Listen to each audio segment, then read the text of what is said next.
It's been a long, hard journey for decades, even centuries, moving forward in women's empowerment.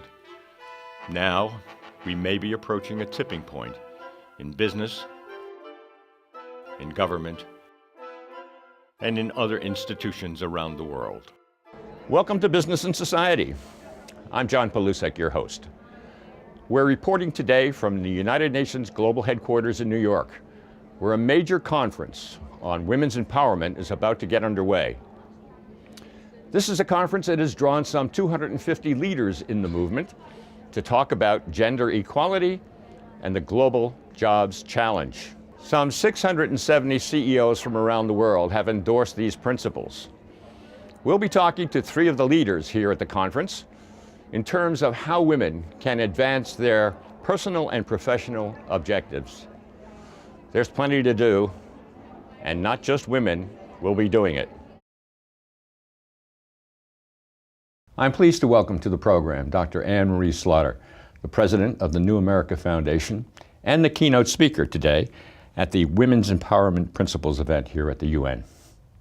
Dr. Slaughter, there has been so much done on women's empowerment, and there's so much more to be done.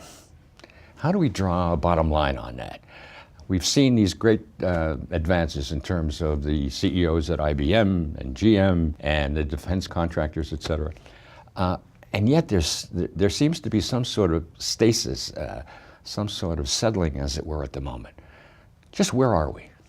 Well, we've had about 10 to 15% women in leadership positions for the last 2 decades. We are stuck. I mean, for all the firsts, and they are great firsts, you know, the first woman president of GM, the first woman president of Lockheed, those are wonderful, but they don't change the overall numbers. So you have roughly 30 women out of the Fortune 500 CEOs in the United States, and that's relatively high, obviously, for many countries.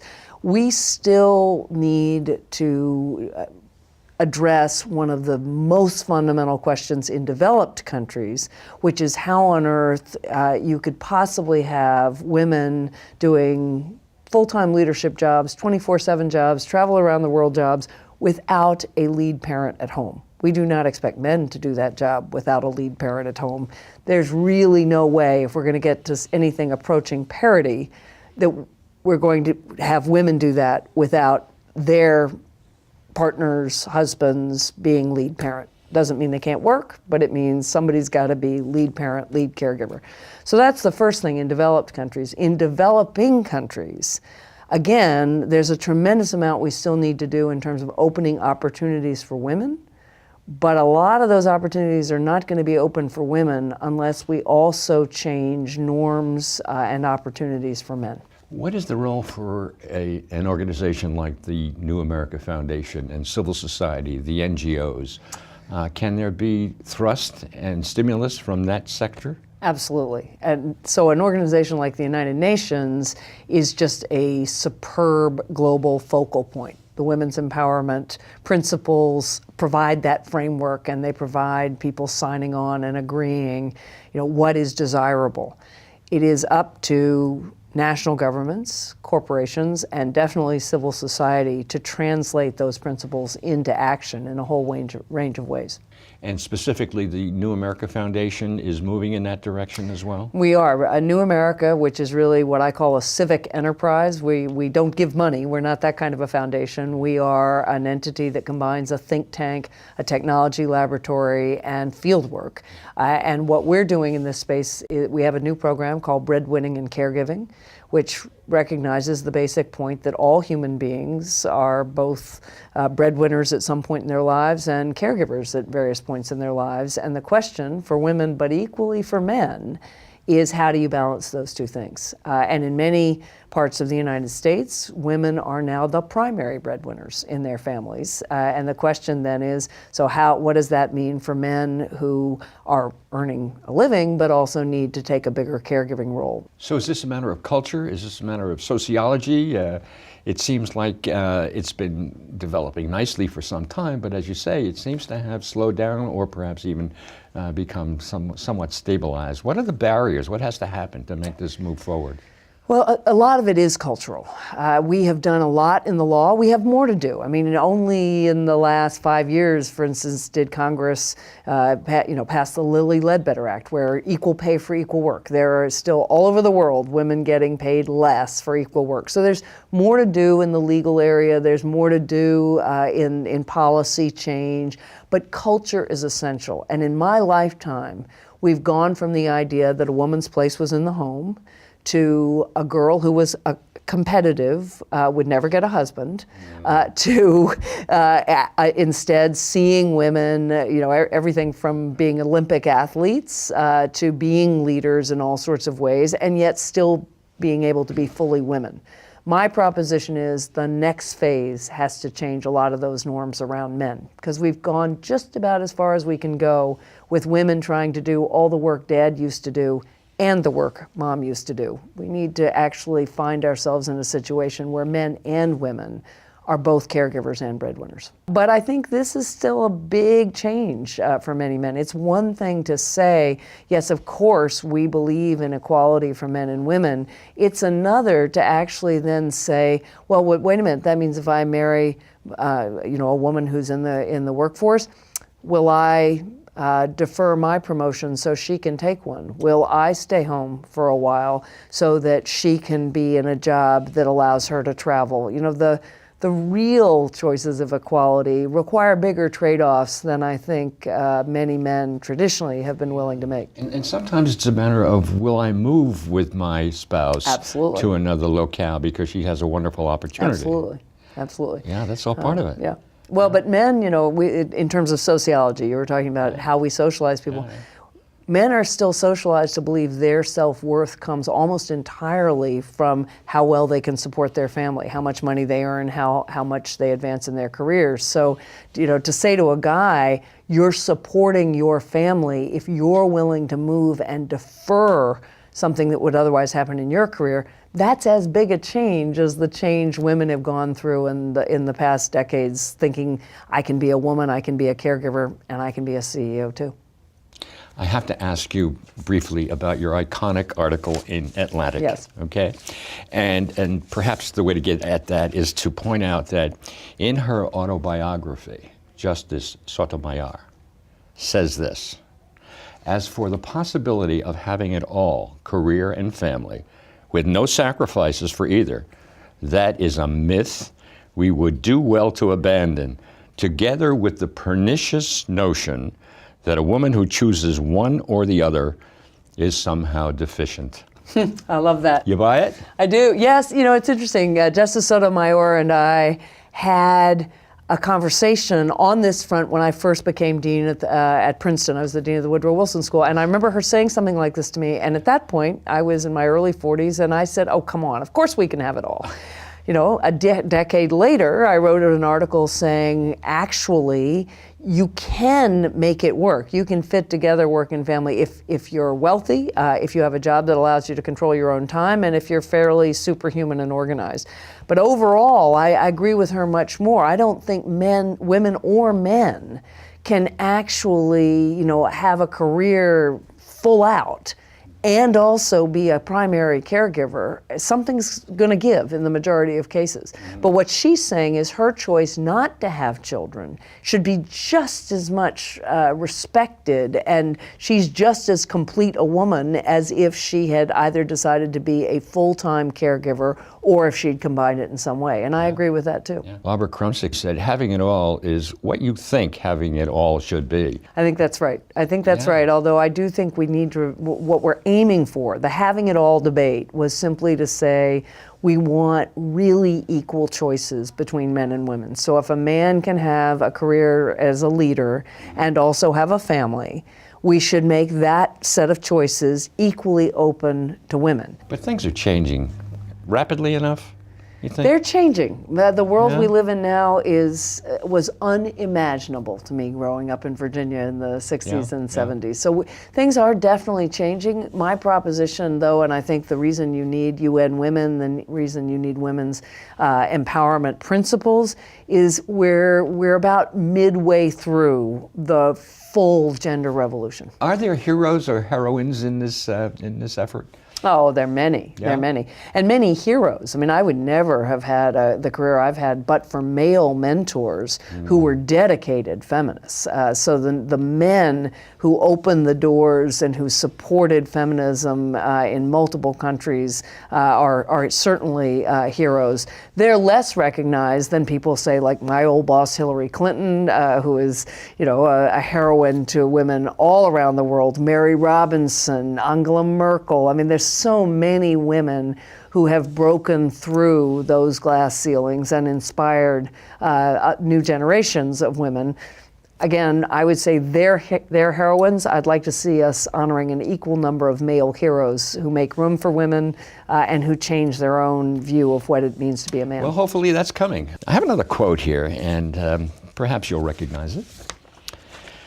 The most convincing argument for our way of life will lie in our ability to make it possible for more and more people to realize their American dreams.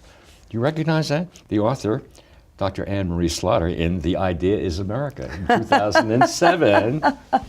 And it strikes me that thought, making it possible for more and more people, women, to realize their dreams in America is relevant to what we're talking about. Buy that? I do. So I think in that, what I was trying to say there was, the United States needs to live up to its own values. The best thing we can do in the world is to live up to what we say we stand for, and I do think that's relevant. Actually, on gender issues, we've done pretty well. We actually are a country for all of our faults, and we don't have daycare, universally affordable daycare, and we don't have paid maternity leave. We're one of 4 countries in the world, and the other 3 are Lesotho, Swaziland, and Papua New Guinea, who do not have paid maternity leave. But so we've got a long way to go. But on the other hand, people look at the United States and they do see women breaking through all sorts of barriers. So bottom line, in sum, what's the message to a young, aspiring woman who wants to move forward and achieve her personal and professional objectives? First thing is to believe that she can do it, but to understand there are likely to be lots of trade-offs along the way, and to prepare for those. So not to just believe it's as easy as she's been raised to think it is, that there are going to be lots of trade-offs.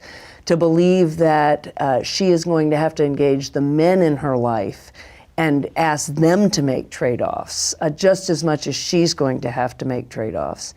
And I think ultimately to see this not just as a woman's issue, but as a human issue. So I would say to a young woman, you want a world in which you and the men in your life can equally be both carers and competitors, or breadwinners and caregivers. That is an empowering message. Thank you so much for coming. You're welcome. It was my pleasure. Thanks. Thank you. Joining us now is Barbara Rrumsiek, CEO of Calvert Investments. Thank you very much for coming, Cal. Thank you, John. Glad to be here. Under your leadership, Calvert Women's Principles were created in 2004? Correct. The first corporate global code of conduct focusing exclusively on empowering and advancing and investing in women worldwide. Wow. How has that been implemented within Calvert, and what sort of outreach have you had with that kind of code of conduct and principles? Well, we developed the principles really because as an investment firm focusing on corporate responsibility, environmental, social, and governance practices in companies, we always focused on gender equality as an important element of corporate success. But there were no guidelines for companies on what would constitute practices and behaviors that would affect gender equality in the workplace. It helped provide us a framework for looking at companies through a gender lens and evaluating their performance. The most obvious and measurable gender leadership issue is presence on the board of directors. So certainly we do look for and count gender inclusion on the board as an important element for an investable company. So we practice implementing the principles in our own investment practices. Now, there is a socially responsible investing community. However, women's empowerment is important to investors even beyond that community. Is that correct? Absolutely. We believe it should be important because it indicates quality of management. It indicates attention to talent and talent development. Gender equality indicates the importance of competitiveness in the global economy. The world's workforce is really comprised of women, by and large, and in the United States, more than 60% of college degrees are granted to women. So we believe companies, not just socially responsible investment companies, but any company that does not treat the gender issue as a true business imperative is probably leaving some performance on the table. We've just come from your session, and you offered a number of very, very interesting comments. One of them you called the messy middle. And I'm intrigued by that because obviously there have been some wonderful accomplishments by women. I mean, we have CEOs at IBM and General Motors and Yahoo, et cetera, and yet there are these other levels of experience, involvement, aspiration, and so forth. What do you mean by the messy middle? If we have 60% of college graduates as women entering our workforce, being at a phase in their career where meritocracy is very prevalent and entering with great enthusiasm, then we wind up with only 4.2% of CEOs of large companies are women. It's not that jump from the entry level to leadership that's the issue. It is this, what I call the messy middle. So when I think of the messy middle, I think of what happens when in the workplace it's beyond competence. It's about all the other factors that contribute to executive development and leadership success. Positive politics, managing difficult bosses, managing subversive subordinates. And women are not thriving in that middle part of a career.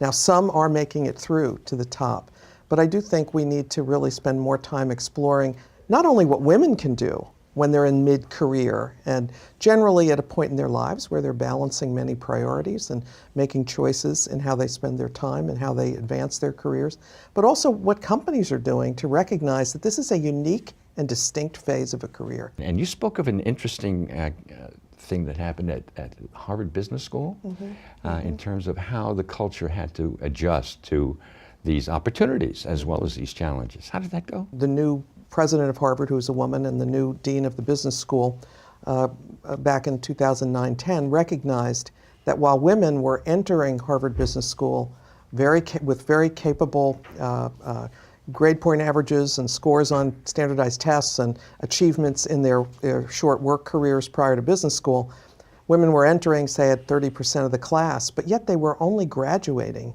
at about 6% of the top achievers in business school. You could ask yourself, as I've asked, just to be blunt about it, did the women get stupid? Women are coming in 50%, only reaching 4% of top leadership. What's going on? Harvard asked itself that and decided to tackle it with the class of 2012, beginning in 2010. They taped classrooms to see the interactions and the role of professors. They taped social settings to see how the women were studying and how the men were studying and how that unfolded. And when they did this, it was very, very wrenching because it's uncomfortable for a well-meaning professor to be shown how they might have had a certain bias in the classroom in terms of how they responded to responses from men and women in the room and who they called on. But yet they were coached, and the women students were coached as well to build their confidence. And lo and behold, at the end of 2012, the women graduated roughly proportionally to their level of entering the class. Dramatic. And women's empowerment has been a long story, and there have been some great achievements. There's still much to be done, but I think you feel that we may be approaching a tipping point. So I have said this before, but this time I really mean it. I think we're at a tipping point. And the reason I think we are is because I'm seeing for the first time all elements that can affect gender equality, whether it's governments, communities, and consumers, caring about the role of women in factories and in workplaces. I'm seeing company leadership adopt really as imperatives for the company to be inclusive and to conduct themselves in a way that women are given full opportunities.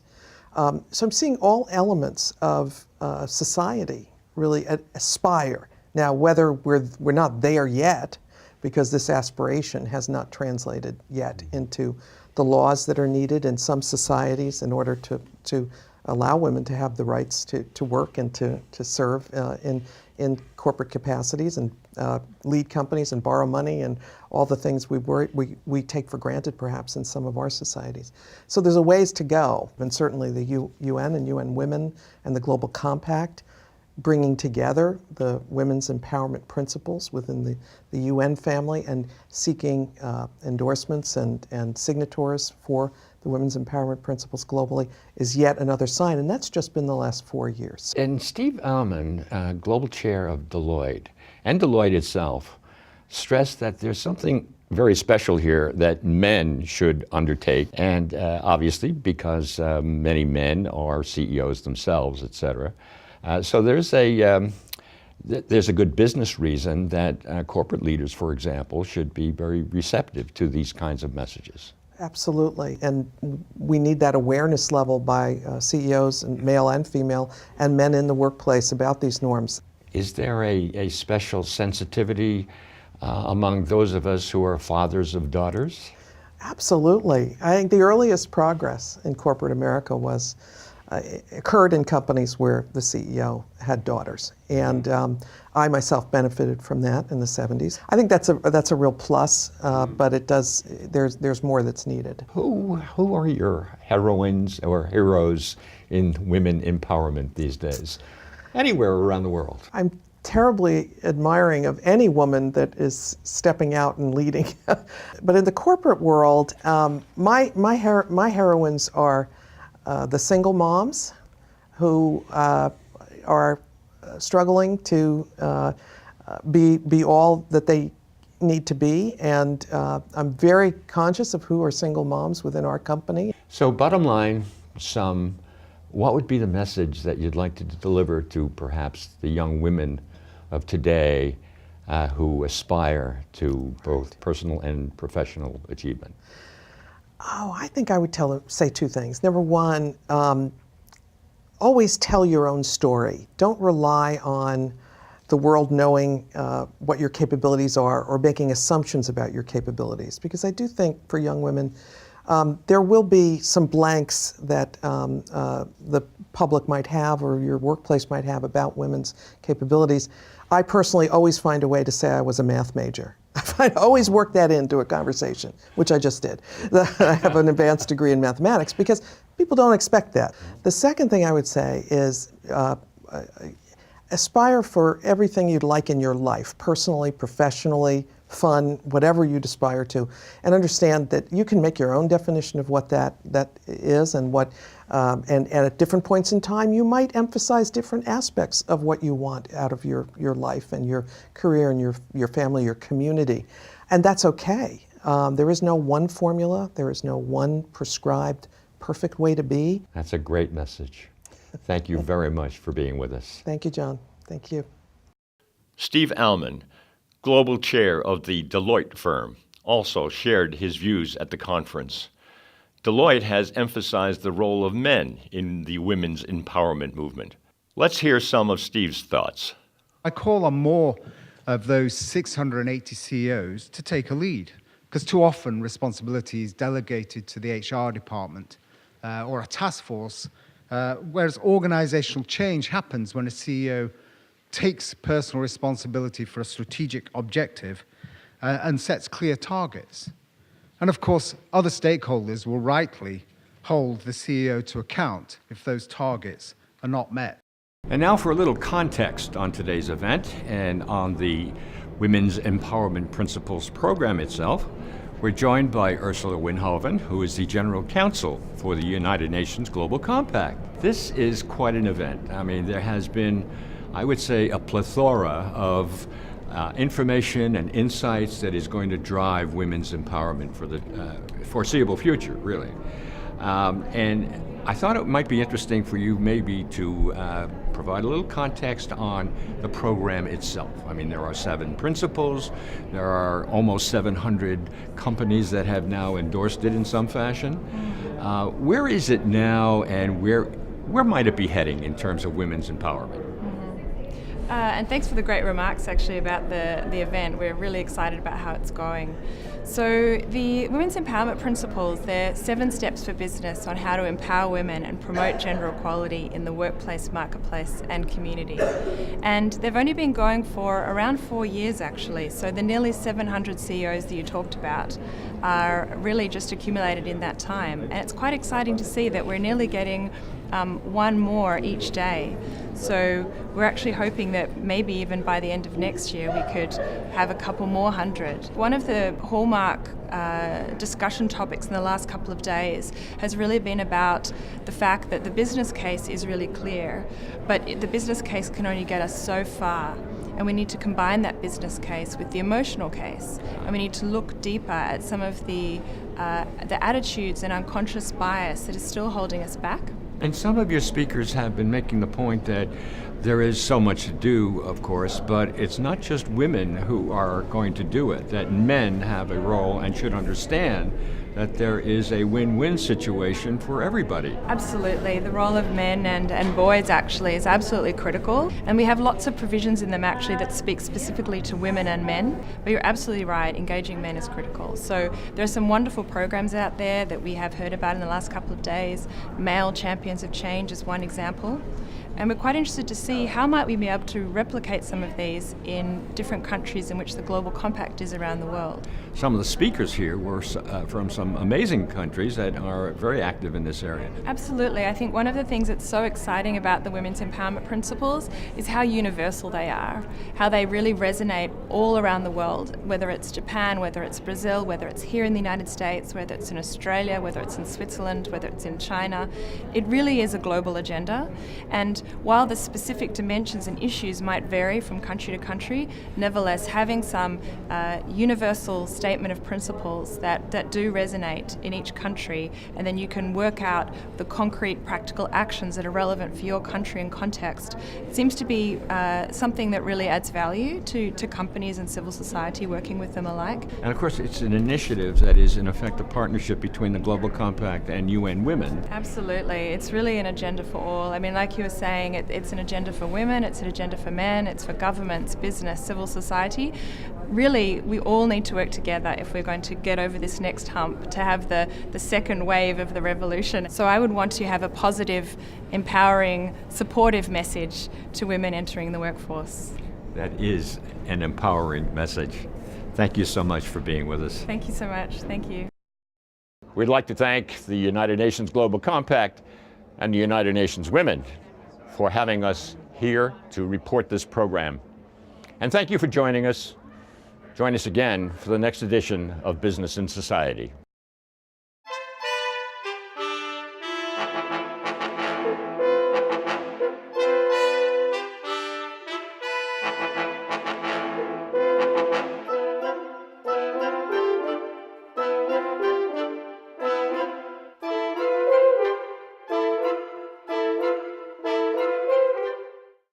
For more information, please visit businessinSociety.net.